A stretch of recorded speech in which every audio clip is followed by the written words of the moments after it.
Shall we all lift up our hands to the Lord Almighty? Let's lift up our hands. Only keyboard. Let's lift up our hands. Father, we thank you. Lift up your hands. Both old and young people at the back, I want you to respect the Lord. Let's just do it. Father, we thank you. Father, we thank you. I want you to lift up your hand. Lift up your hand. Adonai,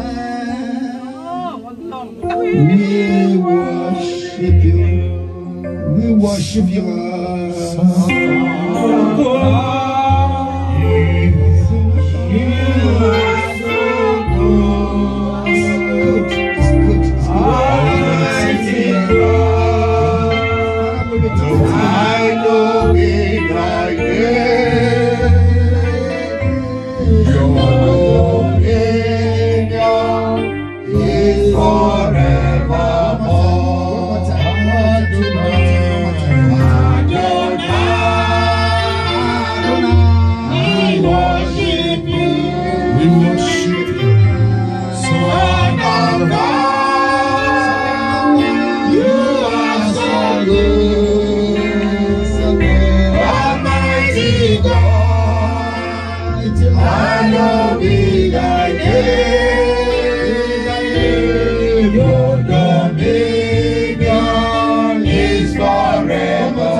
Give him all the praise now. Give him all the adoration. Celebrate him because you are alive. Give him the praise because he has protected you. Return the glory back to him because you are victorious already. Lord, that you want to hear this afternoon. All the youth, all the children that are here, celebrate him. Thank him for the wisdom of God in your life. Thank him for the knowledge. Thank him for the understanding of the Almighty God. Every one of us that are here this afternoon, thank him because you know his way. Jesus said, I am the way. Thank him for the way that you are here now.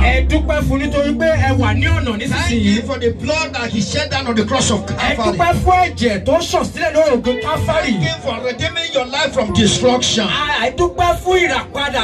Thank him for the beauty of the glory that is in your life. Let us give him all the praise. Let us give him all the praise. Give him all the praise. He is the source of your joy.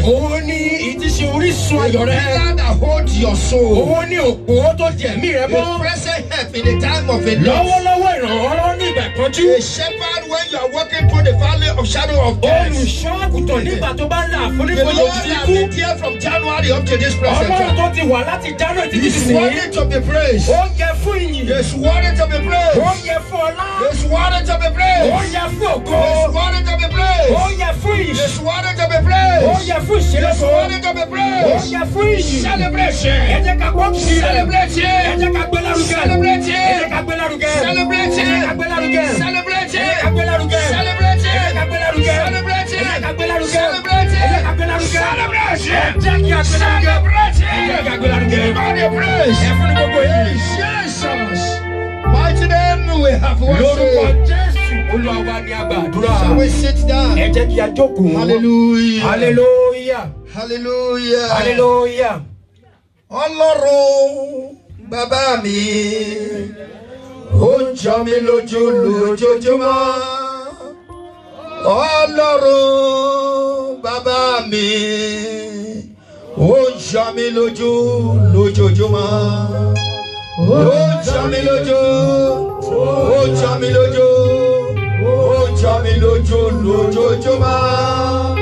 Ó ń jọ mí lójú, ó ń jọ mí lójú, ó ń jọ mí lójú lójoojúmọ́. Let us see that Ọlọ́run náà yóò jọ ẹ́ lójú lé. That God will surprise you today. Ọlọ́run náà yóò jọ ẹ́ lójú lé. That same God will surprise you today. Ọlọ́run yóò jọ ẹ́ lójú lé. God will surprise you today. Ọlọ́run yóò jọ ẹ́ lójú lé níṣẹ́. God will surprise you today.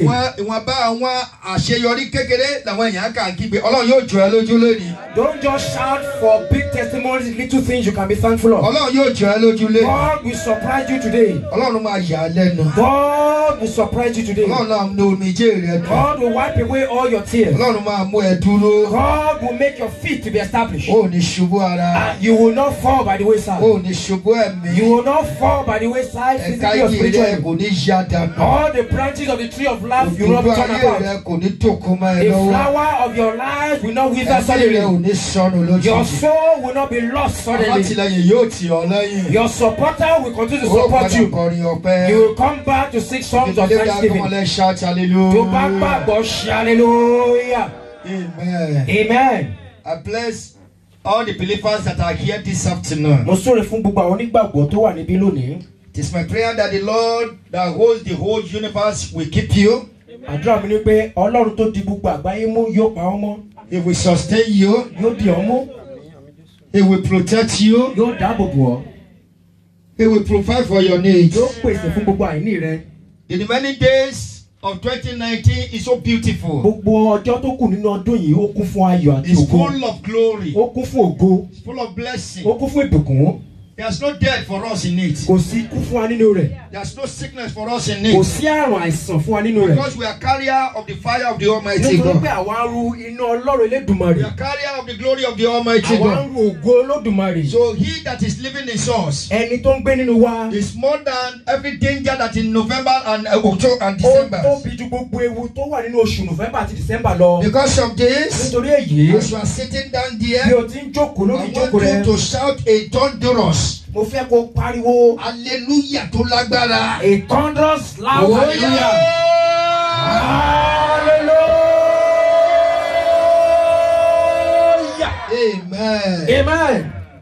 Inú mi dùn nígbà tí mo gbọ́ wípé ẹ jẹ́ ká lọ lé Olúwa. I was glad when I heard that let us go to the house of the Lord. Ní ọ̀sán yìí mo tún kí wa lẹ́ẹ̀kan sí. This afternoon I greet us once again. Wọ́n fẹ́ ká farabalẹ̀ ní I ìsinsìnyí. want us to calm down and be diligent. Ìwé Hábákùkù The book of Habakkuk, orí kejì. verse chapter 2, Ó wá kàwé kan fún mi láti verse 20. from verse 20. Ẹ sáré bá mi kà ní Ṣùgbọ́n kíákíá. Olúwa ń bẹ nínú tẹ́ḿpìlì rẹ̀ Máa wá mímọ́. gbọ́ o, so ìwọ tó kà bá fẹ́ kà máa tó kà fẹ́ máa disturb àwọn èèyàn lé àsìkò tá a gbàdúrà àbí tá a fẹ́ máa ṣe nǹkan yìí àbí o kà fẹ́ máa yẹ fóònù ẹ wò kó máa lọ fúnni Facebook kó kà máa lọ lórí WhatsApp ó máa tó wá sínú ilé Ọlọ́run. That if you are still among those people that come on social media, Facebook, WhatsApp, that you still do not know what you are doing, if that is what you want you to distract So us my from service baby today. immigration bá gbé ẹ lọ sí kóòtù o tó bẹ́ẹ̀ láti lo fóònù ẹ ní kóòtù yẹn. If the immigration sends you to court, you dare not use your phone while before the judge. So you are in the courtroom of the kingdom of Almighty God. O wà ní iwájú ìdájọ́ Elédùmarè So lọ́wọ́lọ́wọ́. everything under the anointing and power of God must submit into the feet of the Almighty Gbogbo God. nǹkan lábẹ́ àkóso àti àṣẹ Olódùmarè ó gbọ́dọ̀ tẹríba ni. Gbogbo wa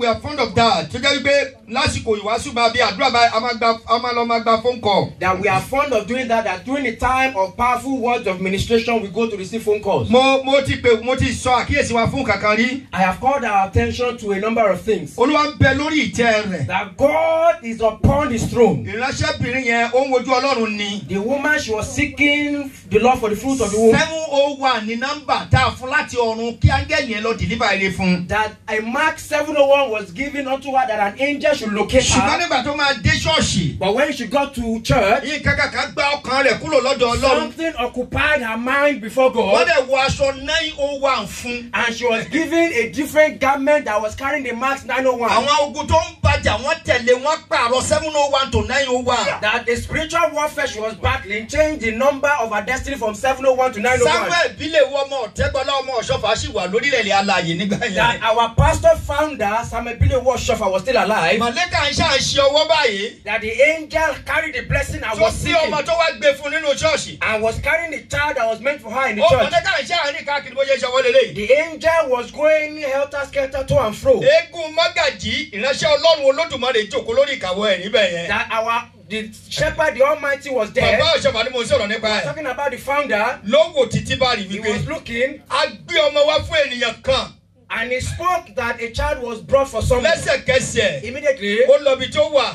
he went to where the lady Sùtánà was. kan ló wà lọ́rùn ẹ̀ yìí. That you are not wearing a sultana. Nọ́mbà tó wà lára ẹ̀ lélẹ́yìí. That the number has been changed. Àwọn agbára kan ti pààrọ̀ nọ́mbà yẹn. That some powers have changed and manipulated the A ti number. ṣe jẹ̀ sí 901. And it has been changed to 901. Ló bẹ̀rẹ̀ sí sọkún. The woman started to weep. Ládàdúrà bọ́lá àti tùràrí. We went into prayer with incense. Wọ́n dẹ̀ wọ aṣọ ẹ̀ fún wọ́n wọ̀ ọ́ dé ẹran ara fún. That the garment was worn to her deep into her flesh. Ládẹ̀ para aṣọ. And they changed the garment. Ọdún tó tẹ̀lé báyìí a ṣe ìkómọ nínú ṣọ́ọ̀ṣì. That the following year was the dedication of her child. Sojẹ́ yà gbàdúrà kó wà nú ẹ̀mí. You better learn to pray and to be in spirit. Ẹnìkan tó bá máa distract yẹn nínú ilé Ọlọ́run. Anybody that is there to distract you in the house Ìbéèrè of sọ pé God. Ọlọ́run jókòó lórí tẹ́ḿpìlì The rẹ̀. Bible says that the Lord Ta ló is kàwé seated fún mi? upon his temple. Ta ló kàwé fún mi? The Lord is in his holy temple. Nínú tẹ́ḿpìlì ẹ̀.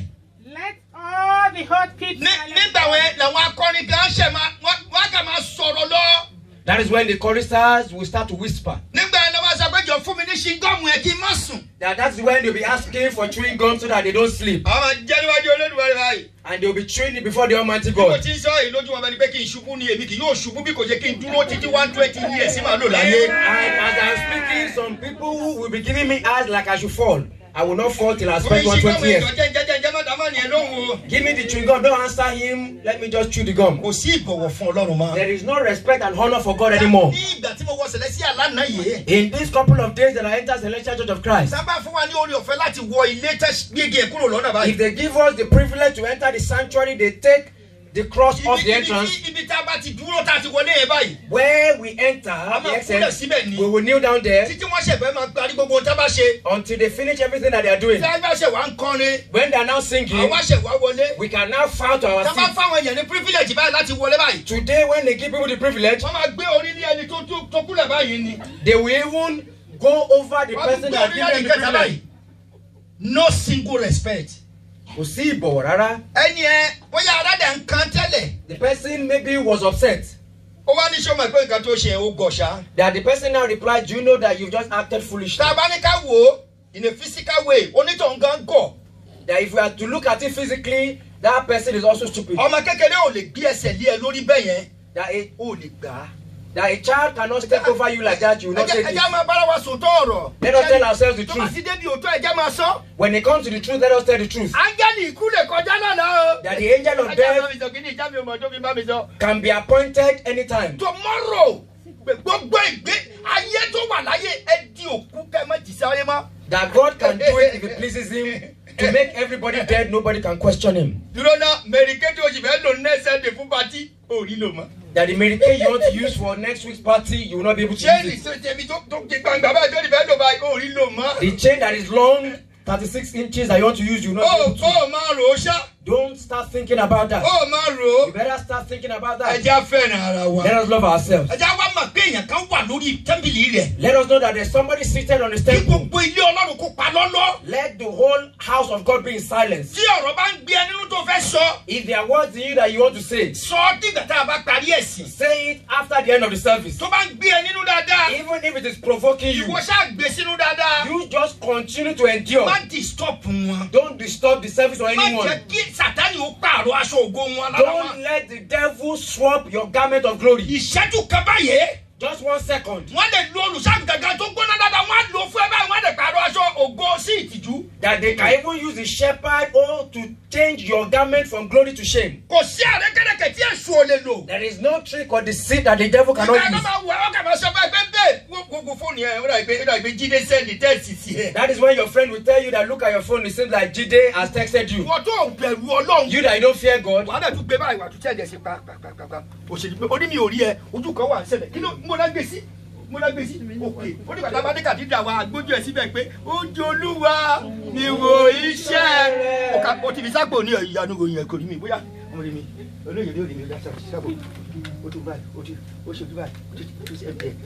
love you.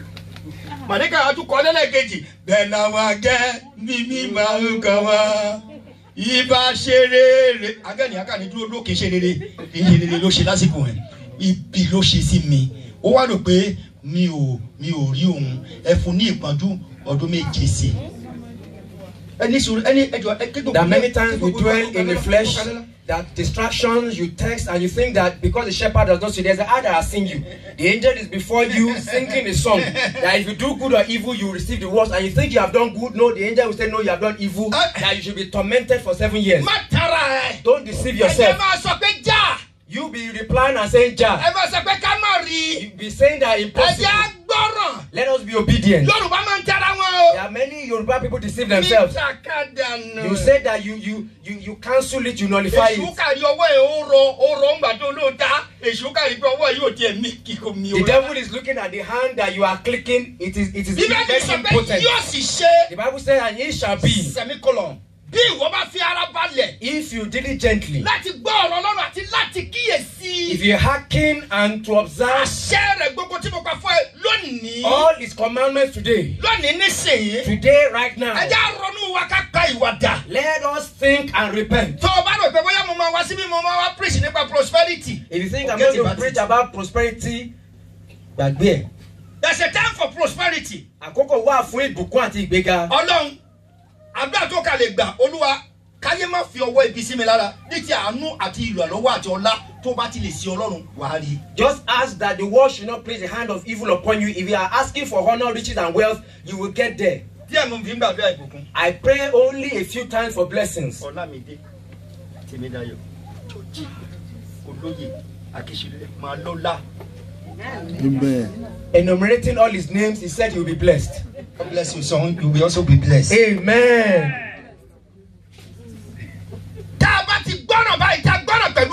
If we are obedient with God, but we are not obedient, the devil knows that there is blessing in obedience. He's a bastard. He knows that if you are obedient, you tell your child, son, go to that kitchen for me. Lord, see kitchen. Look after that place. Lord, say, make it clean. You now got there.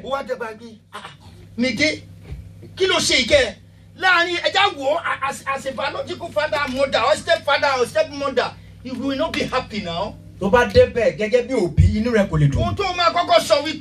you first of all say, that if this child, despite my efforts over you, is this what you want to continue to do? That even God is recounting regarding you. As I use the blood of my only begotten child, you are still making me upset. Let us repent. Let us repent. Let us repent. There is a lot of joy with God. There is a lot of goodness. In this household of God, who is reading that book of Habakkuk? Yeah.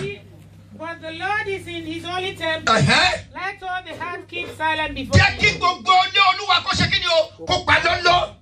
Psalm 115 verse 3 kí ló wá sọ káwa lọ sínú Ọlọ́run ní ṣókí kádẹ wo gbogbo ẹ bá jẹ fẹ́ ṣe torí ó níbi táwọn èèyàn kan fẹ́ lọ pẹ̀lú mi ó yá Psalm 115 verse 3. But our God is in the heavens. Ọlọ́run wà ní ọ̀run. He has done whatsoever he has pleased. Ẹgbẹ́ ìkúrò lọ́nà fún. Ó ń ṣe gbogbo nǹkan tó wù ú. Hallelujah o. Hallelujah. Ó kéré lẹ shout hallelujah. Hallelujah. Ọlọ́run ṣe gbogbo nǹkan tó wù ú kàwé síwájú mà. Their idol are silver and gold, the work of men's hands. They have mouths, but they speak not. God is in heaven, he does as he pleases. He's unquestionable. He's unquestionable. His power is limitless. I don't know the challenges that have come here with you, but you calm down and hear the word of God. The scripture is clear. Do not be anxious and do not be afraid. He said, believe in me. You don't believe in God.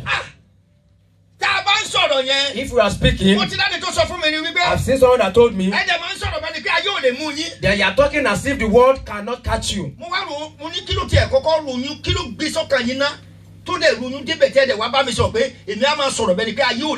That I was not thinking that what will give you the effrontery to even think and say from your mouth that the world cannot catch you. I now replied, I told the person that the world can never touch me. If it is that they have put it in your mouth, that the world should touch me, I enter into he that has the world. I know the person that has control over the world. The person that established the world on water and water does not know about it.